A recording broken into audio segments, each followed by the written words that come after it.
Hello students, in the last lecture we learned the second last stanza on page number 78. We are on page number 78 and now we will have to learn the last stanza of the poem The Veterinarian.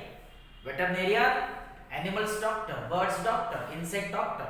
Okay, and we have learned till now that veterinarian should be omniscient.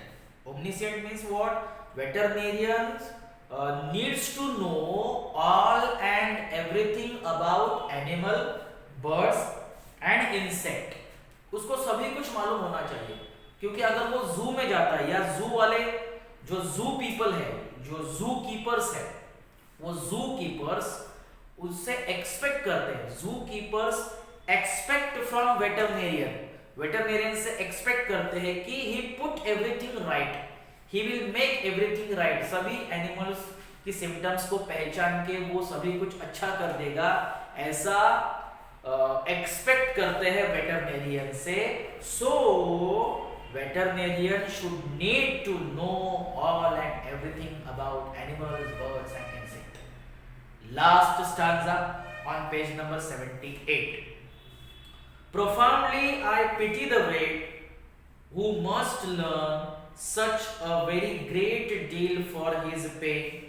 My son, I advise you most strongly to earn your living an easier way. Don't attempt to attend the zoological crowd. A far more advisable plan is to call yourself doctor and so be allowed to treat the illness of a man.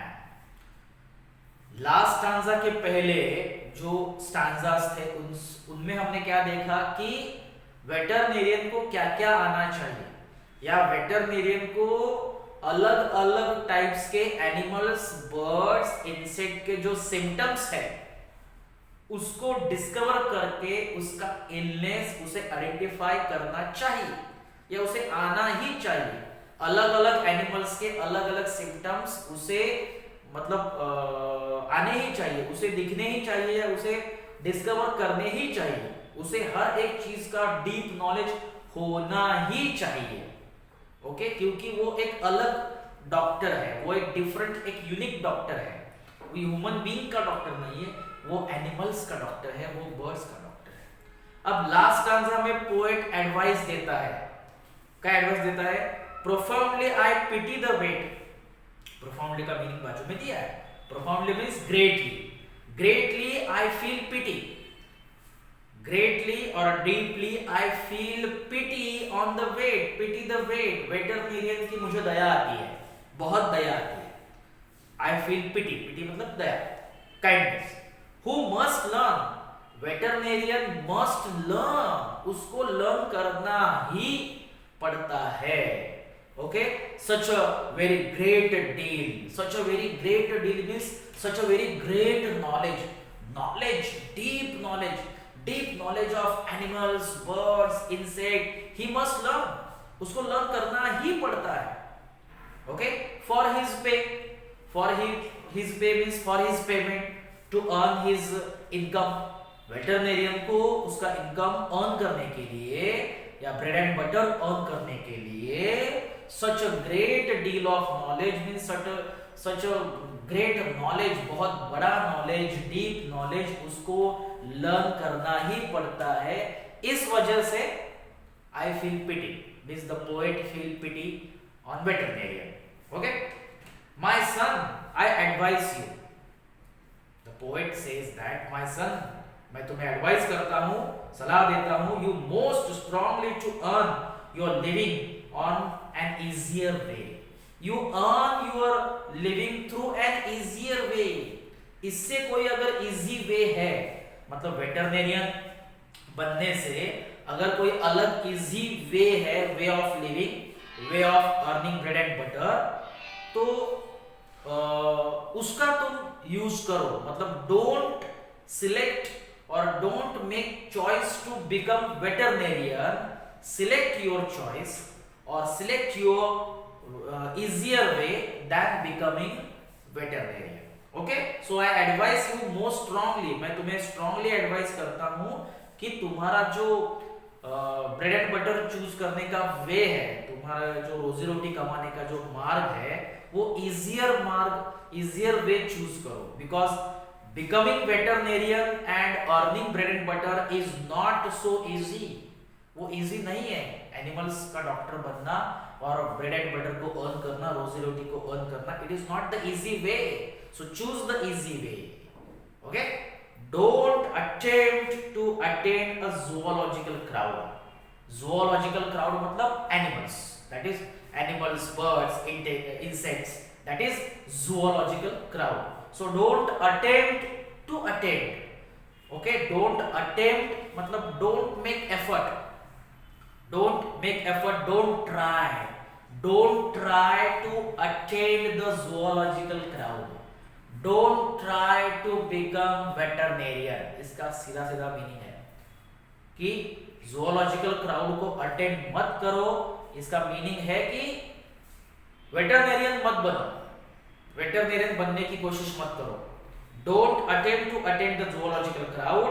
A far more advisable plan. It is my advisable plan to you, for you, that you should not become, don't become veterinarian, don't attend zoological animals, is to call yourself a doctor. खुद को doctor बुलाने के लिए, तुम खुद को doctor बुलाना चाहते हो तो ह्यूमंस का डॉक्टर बनो, लेकिन एनिमल्स का डॉक्टर मत बनो। Means don't attend zoological crowd to call yourself a doctor. So be allowed and treat the illness of man. If you want to call yourself a doctor, treat the illness of human being, treat the illness of man. अगर तुम्हें doctor ही बनना है तो मनुष्य का doctor बनो, human being का doctor बनो। ओके, एनिमल्स का डॉक्टर मत बनो, क्योंकि ये बहुत ही डिफिकल्ट जॉब है, बहुत ही डिफिकल्ट जॉब है। तुम्हें बहुत बहुत ग्रेट डील नॉलेज लेना पड़ेगा एनिमल्स का डॉक्टर बनने के लिए। So the poets advice is that one should not become veterinarian, one should become the doctor of human beings.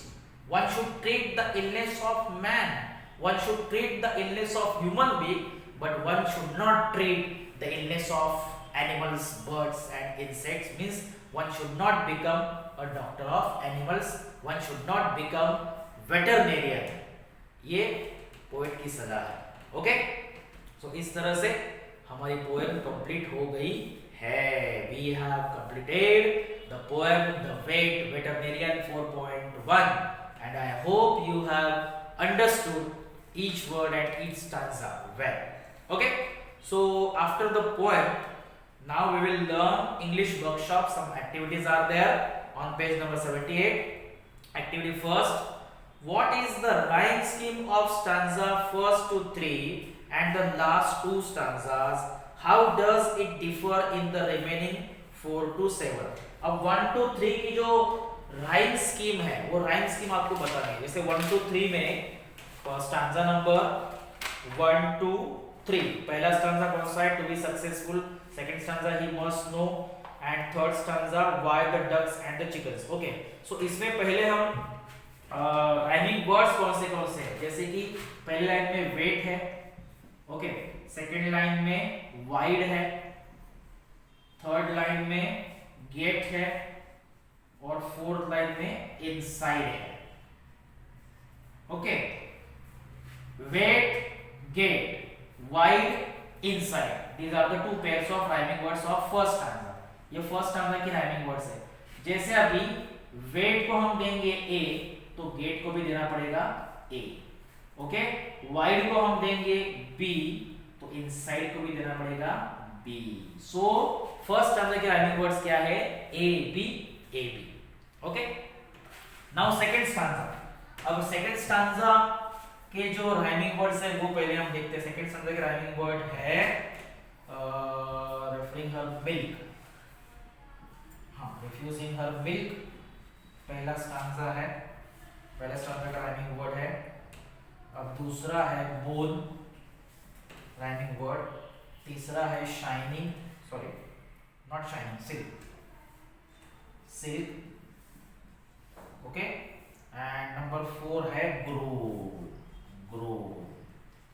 Okay, milk, silk, bone, grow, same rhyming scheme आप बोल सकते हो।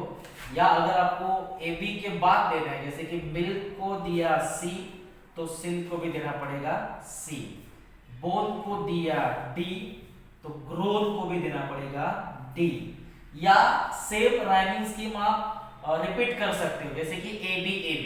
ओके, इसको मैं ब्रैकेट में लेता हूं, और जो हमारी राइमिंग स्कीम है ए और जैसे कि ए और बी और बी, तो दोनों का राइमिंग स्कीम सेम आ जाएगा, first and second, A B. Okay, so इस तरह से आपको अगर आगे जो स्टैंजास है उसके अलग भी आ सकते हैं। If there are more rhyming schemes in stanzas ahead, so rhyming scheme ABC के बाद ए बी के बाद भी आप दे सकते हो, जैसे कि एबीसी सी डी दे सकते हो। So try this rhyming scheme at home. Okay, next activity 2, right any 5 illness of animals in the poem that you find most amusing और लाफेबल।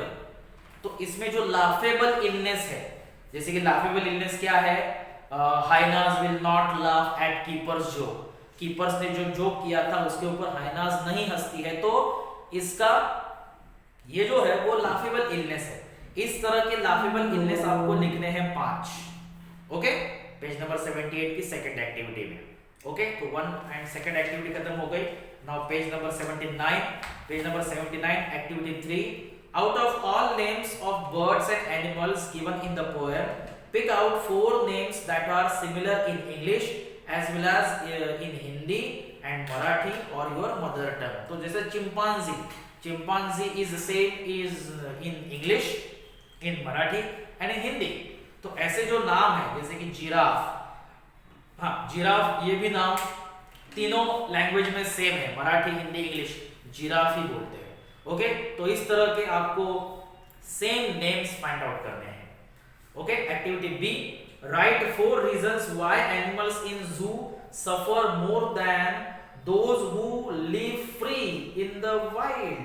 मतलब जैसे जू में रहने वाले एनिमल्स क्यों सफर करते हैं, मतलब वो दुखी क्यों होते हैं।